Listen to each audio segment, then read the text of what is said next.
the early 20th century, Edwin Hubble looked through a telescope and saw something that forever changed our understanding of the universe.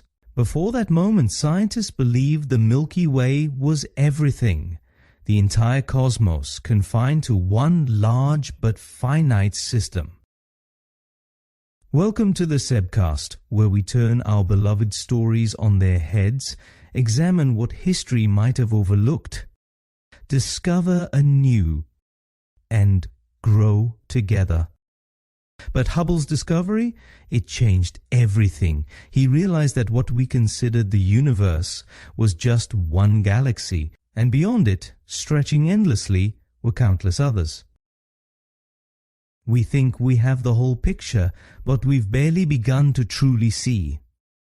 Job's story is the ultimate example of someone who starts with a contractual understanding of faith, believing that if he lives righteously, God will bless him. But when his life falls apart, losing his wealth, health, and children, he struggles to make sense of it.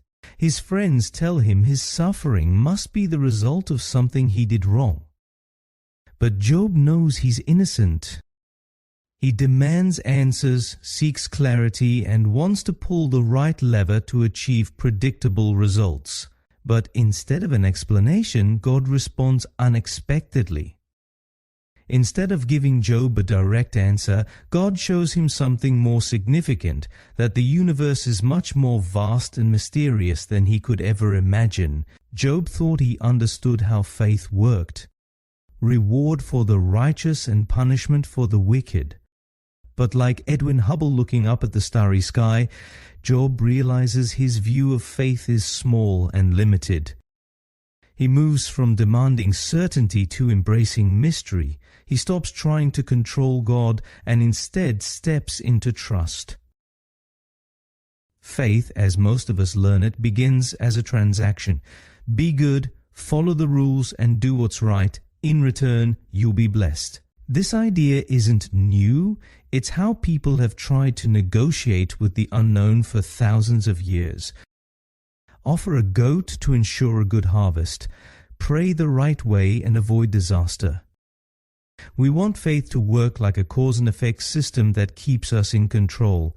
But what if faith isn't a transaction? What if it's a relationship? For many people, faith feels like a contract. We do our part and expect God, life, the universe, whatever you want to call it, to uphold its side of the agreement. But at some point, life throws something that doesn't fit the formula. A tragic loss, betrayal. It's a moment where we realize the world doesn't work as we thought it did. This is the crisis point. Some people abandon faith entirely. Others cling even tighter, convinced they must have done something wrong. And then there's a third path. The shift from transactional faith to a relationship-based faith. It's that moment when we stop seeing faith as a set of levers to pull and start seeing it as trust in a bigger story, one we don't fully understand. It's what happens when we stop demanding certainty and start embracing mystery. Hubble's discovery didn't shrink the universe, it expanded it. And faith, it works the same way.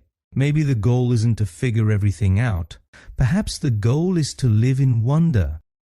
We thought the Milky Way was everything. We were wrong. Until tomorrow, take care.